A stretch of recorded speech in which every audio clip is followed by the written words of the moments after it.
All right, Saagar, what are you looking at? Well, Omicron in this state, another one in that one more here, one more there, one vaccinated, the other one was triple vaccinated. That's probably all you guys heard over the weekend from the media as the number of confirmed cases of the new variant began being discovered here in the United States. The new variant has spawned old questions anew as to how exactly should we deal with this? Are pandemic restrictions the answer? Is enough enough? Should we learn to live with it?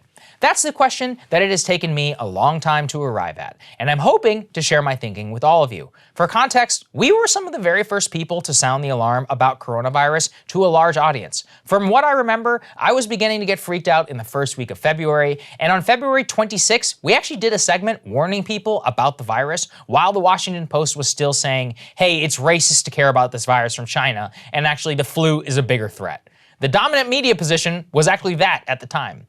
So when the initial lockdown by Trump was announced, I supported it. We knew very little about the virus. The death toll out of Italy and China for elderly people especially was terrifying. When the first anti-mask protesters appeared at the Michigan Capitol or elsewhere, we respected their right to protest, though I personally thought it was over the top and pretty crazy. Now, still had some limited faith in the public health bureaucrats at the time. But what really broke the glass for me was the Black Lives Matter protests. When millions of people took the streets and it was wholesale sanctioned by the public health establishment and the media, I saw clearly what was happening. That the bureaucrats and the media and others were perfectly fine flouting pandemic restrictions for a higher ideal, in their opinion. By the way, that's actually fine. If you're cool with assessing risk to go out and do something you believe in, it really is all good. That's the American way. But it has to apply in both directions. And I think we all know that it hasn't for them and it didn't then.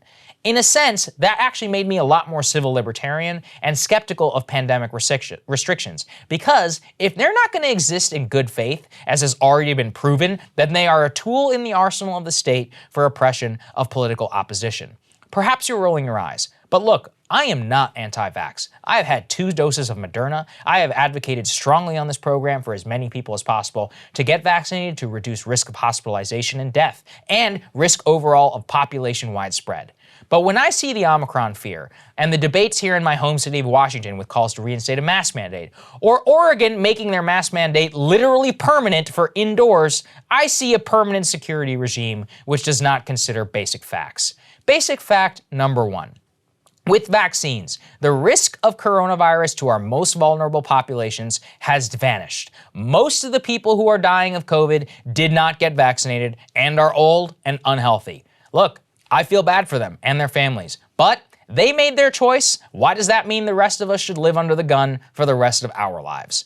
Basic fact number 2, contracting COVID if you're vaccinated, healthy, and young is not a risk to your life. Of course, I am talking statistically, but it's not. I got COVID after I got vaccinated, and yeah, it sucked for a couple days, and then I was fine. If you're vaccinated, you'll probably be fine. And now with therapeutics like the Pfizer pill and monoclonal antibodies, you can kick it in just a few days. We've actually created a situation where for most people, COVID really is just like the flu.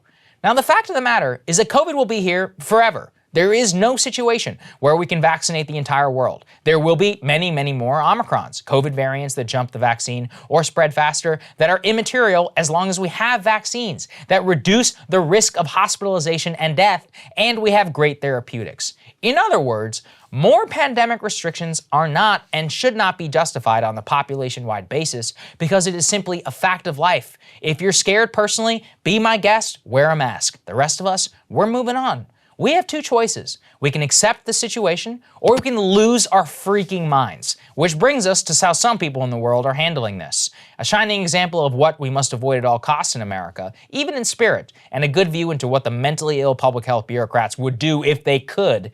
The first is a video from Australia. It's at a quarantine camp for suspected COVID patients that went viral this weekend. Observe as a woman points out the absurdity of some of the restrictions, her conditions, and the way in which she's been spoken to by the staff in charge at this quarantine camp in Australia. Let's take a listen. Give you a warning, yeah? It's an official warning that you have to stand above and obey the rules while you're here, yeah? And that's, we have to go the rules again. I don't care. So am I allowed to go to the laundry? You're allowed to go to the laundry, but you've got to wear a mask, yeah? Yeah, righto. And you definitely can't go up to fencing rods, but you're allowed to go to the laundry, yeah? That's always been the case, yeah? Right, so if I was sitting just here, which is right near the fence, why are these guys in a cabin that's right near the fence?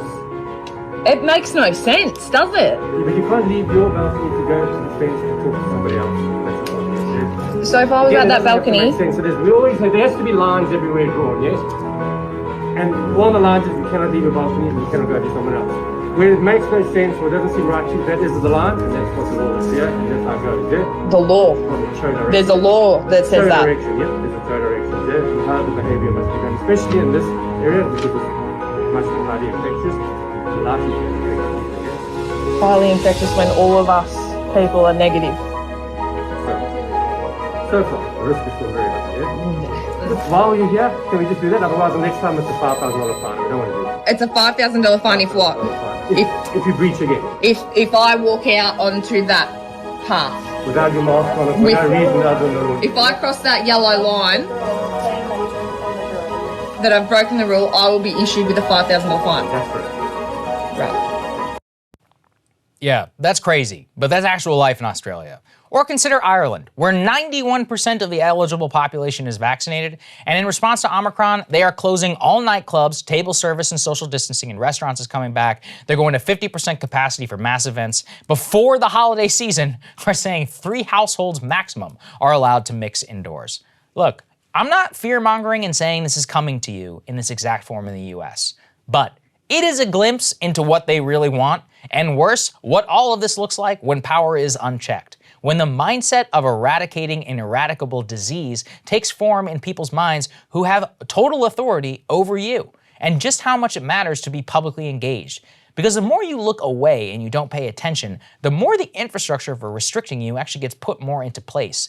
It is a most important thing that we have to avoid in the coming months and as we confront new variants. This is the thing, Crystal. I mean, first of all, that video is like totally, completely nuts. Dystopian. Yeah, I'm like, oh. Hey guys, thanks so much for watching. That's right. Just as a reminder, you can become a premium subscriber today. Watch the full show completely uncut, our reactions to each other's monologues. You get to listen to it. You get to ask us questions, all that good stuff. Link is right there in the description or at breakingpoints.com. Best of all, great way to say screw you to the mainstream media.